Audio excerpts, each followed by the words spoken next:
Hello, everybody. Today we have Mr. Nand Kishore Chaudhary ji, all the way from Jaipur. He is a globally acclaimed social entrepreneur. He is the founder of Jaipur Rugs, one of India's largest manufacturers of hand knotted rugs, and is often referred to as Gandhi of the carpet industry. With just two looms and nine artisans in 1978, his journey 4 decades later stands at Jaipur Rugs, becoming a global social enterprise, exporting to over 60 countries while providing sustainable livelihood to 40,000 artisans in 600 remote villages across 5 states in India, out of which 80% of them are women. Welcome to our show, Mr. Nand Kishore Chaudhary ji. It's an honor and pleasure to have you at our podcast show. So I'll begin with my first question. What made you enter this field, this enter of arena of socio-economic development in India? देखिए, my love to weavers and my love to weaving. All right. देखिए, जब से मैंने इसको start किया था, मैंने कभी नहीं सोचा था कि ये बिजनेस मॉडल एक दिन सोशो इकोनॉमिक बिजनेस मॉडल बन जाएगा. मतलब जो भी मुझे अच्छा लगा, जिस काम में मजा आता मैं करता चला गया. तो जयपुर का जो बिजनेस मॉडल है वो बहुत ही ऑर्गेनिक और बहुत नेचुरल ढंग से धीरे धीरे ग्रो हुआ है. एक छोटी सी बात मैं बताऊं, सीके प्रहलाद को आप जानते होंगे, जो नंबर 1 मैनेजमेंट गुरु रहे थे. जी. तो 2008 में जब उनका फोन आया कि वो हमारे बिजनेस मॉडल पे केस स्टडी करना चाहते हैं, तो मैंने उनको बोला, मैंने कहा मैं आज पहली बार केस स्टडी और बिजनेस मॉडल ये दोनों सब सुन रहा हूँ. ओके. तो जयपुर का बिजनेस मॉडल बिल्कुल नेचुरली और ऑर्गेनिक ढंग से डेवलप हुआ.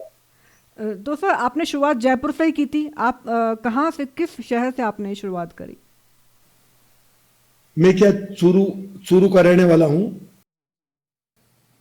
चूरू डिस्ट्रिक्ट है राजस्थान में, और वहीं से मैंने अपना ग्रेजुएशन किया. अच्छा. और वहीं पर मेरा जन्म हुआ था. तो वहीं पर मैंने आज के 42 साल पहले 2 लूम लगाकर बिजनेस की शुरुआत की. चूरू बहुत छोटी जगह है, वहाँ पे मेरे विचार से नौकरियाँ थोड़ी कम होती होंगी as compare to Delhi and Mumbai. तो बहुत बड़ी बात है एंटरप्रेन्योरशिप करना 40 साल पहले.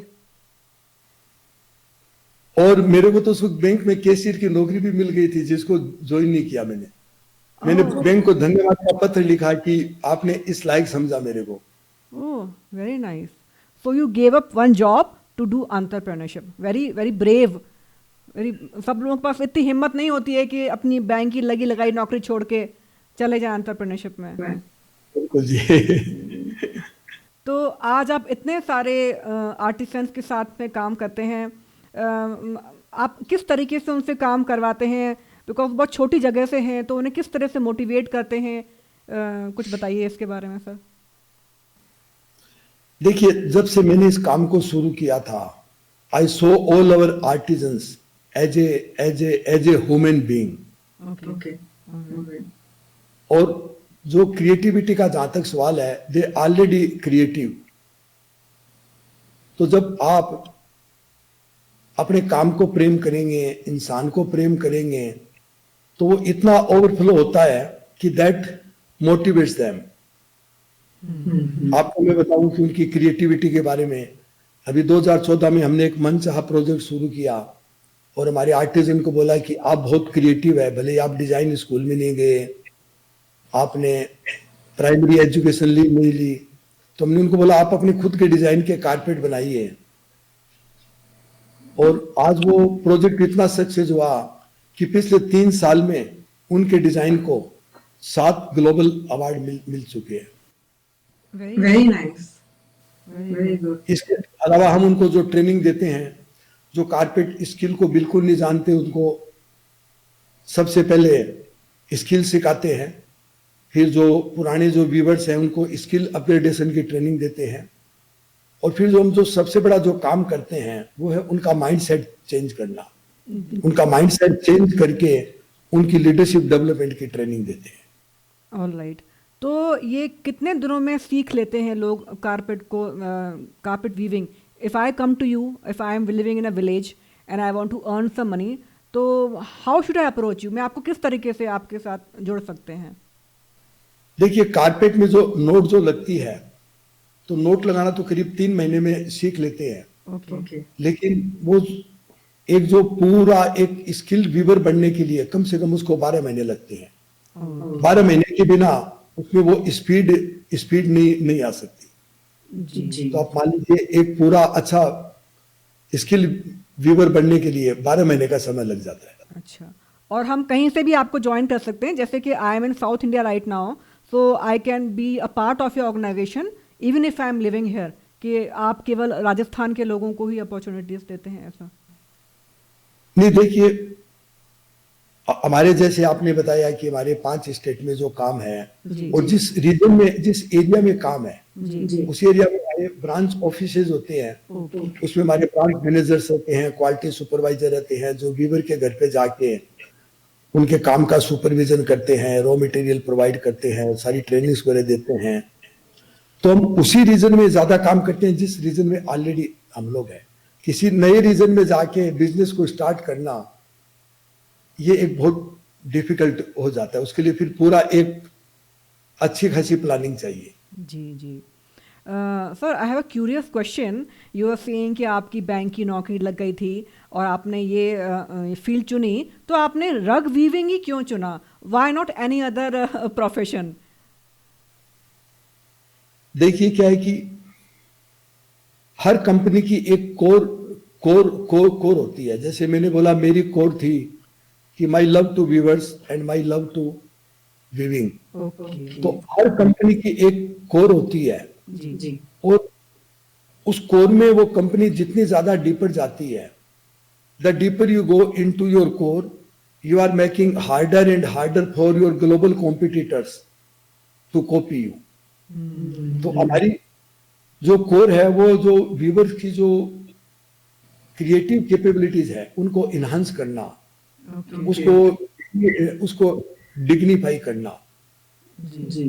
तो अभी हम हमारी कोर से हम दूसरी किसी चीज में नहीं जाते। आगे भी अगर हम एक्सपेंड करेंगे तो हाथ से बनने वाले जो प्रोडक्ट है जिसमें आर्टिजन अपना हार्ट एंड सोल डालता है, उसी के आसपास हम लोग एक्सपेंशन करेंगे। ओके। तो सर, जैसे आप बताइए, आपने शुरुआत करी केवल 2 लूम्स के साथ में, तो आपने कौन कौन सी आपको बाधाएं आपके सामने आई, आपने किस तरीके से उनको ओवरकम किया? थोड़ा इस विषय में बताइए। देखिए, जो सबसे पहले बात आई वो था कि उस वक्त जो काम करने वाले वीवर थे वो सारे अछूत जाति के थे। They were all from untouchable class. जी।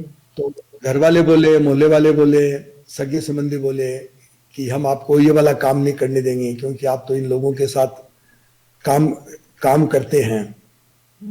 तो फिर मैंने कहा कि एक आदमी की पहचान जाति से कैसे हो सकती है?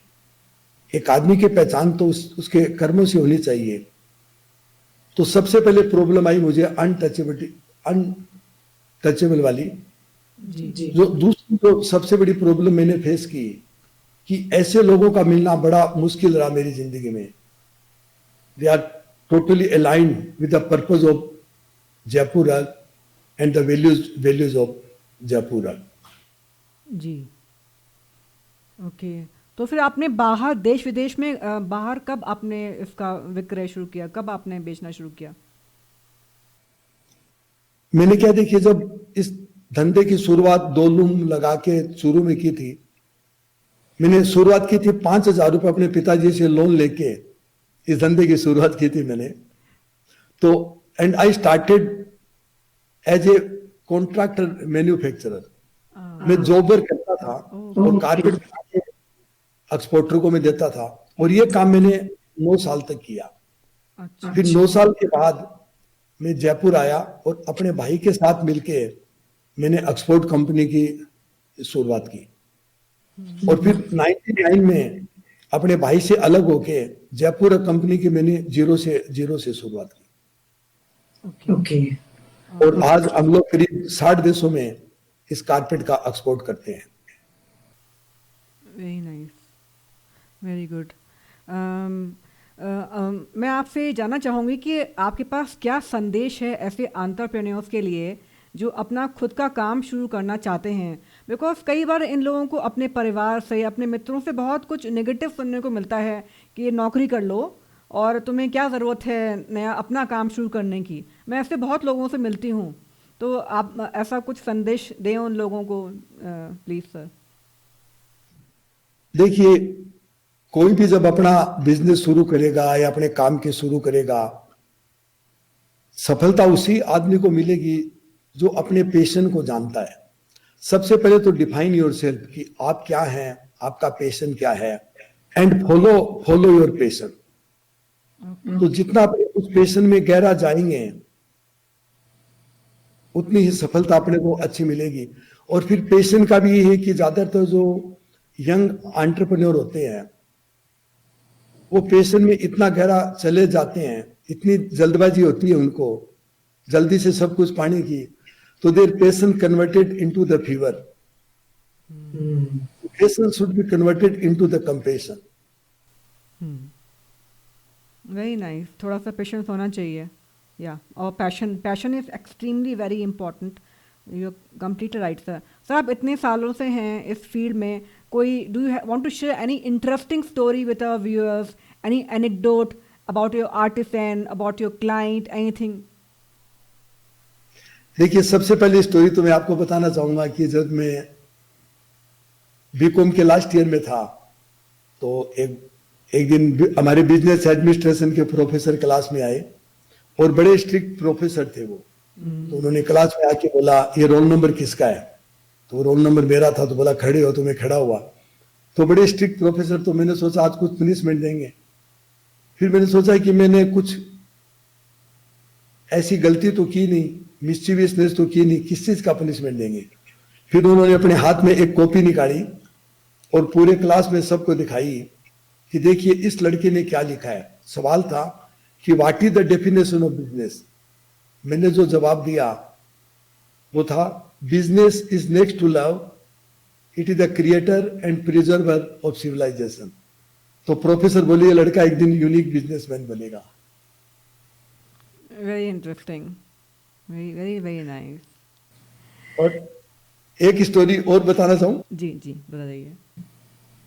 देखिए, क्या है कि जब मैं गुजरात में पहली बार आदिवासी एरिया में ये जानकारी करने के लिए गया कि मुझे यहाँ काम करना चाहिए नहीं करना चाहिए, तो मैं एक छोटी एरिया थी वहां पर, एक छोटा सा कस्बा था, उसमें 500 रुपये महीने का किराया लेके मैं और वाइफ उसमें रहना शुरू किया।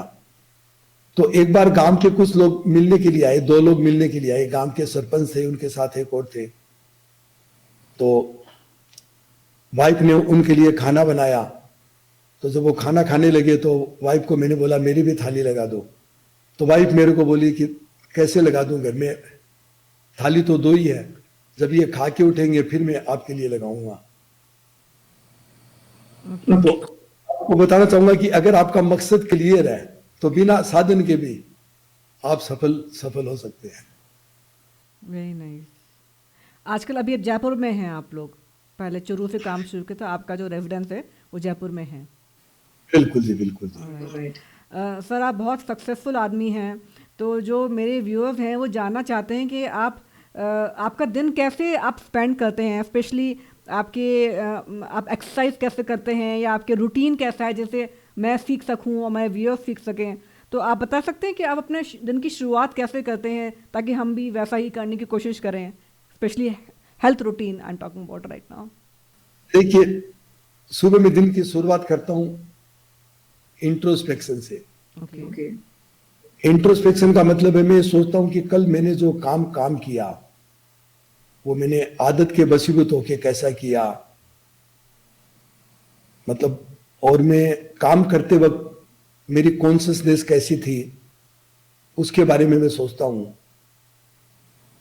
और उसके बाद में करीब में 1 घंटा योगा करता हूँ। ओके, योग करते हैं, ऑलराइट, वेरी नाइस। मैं जानना चाहूँगी कि लाइफ में बहुत बार कई नेगेटिव चीज़ें आपके मन में आती हैं, लोग क्रिटिसाइज़ करते हैं आपको और आपको स्ट्रेस हो जाता है, तो can you give some tips how to overcome stress and anxiety? आजकल जो यंग जनरेशन बहुत ज़्यादा इससे पीड़ित है, बहुत जल्दी टेंशन में लोग आ जाते हैं। तो आपने तो इतना बड़ा साम्राज्य किया है, इतना काम किया है, तो आप कैसे अपने आप को शांत और काम रखते हैं? हम कैसे सीख सकते हैं आपसे? बहुत अच्छा सवाल पूछा आपने ये। देखिए, ज्यादातर लोग क्या है कि इंफीरियरिटी कॉम्प्लेक्स से ड्रिवन होते हैं, तो हर आदमी से तुलना करेंगे, अपनी तस्वीर को दूसरे आदमी की नजरों में देखेंगे, मैं कितना अच्छा हूं, बुरा हूं, it depends upon the other person. तो जितना आप अपने आप को जानते हैं, जैसे मैंने बोला, जितनी आपकी अंदर की यात्रा है, और उस यात्रा में जितनी आपकी गहराई है, उतना ही आप हर स्थिति में काम एंड क्वाइट रहेंगे। बाहर कुछ भी होता है, उससे आप प्रभावित नहीं होंगे। ओके, ऑलराइट जी। आप ने इतना कुछ अचीव किया है, तो क्या आप किताबें पढ़ते हैं? Can you please recommend some books to me that I can read to develop my self?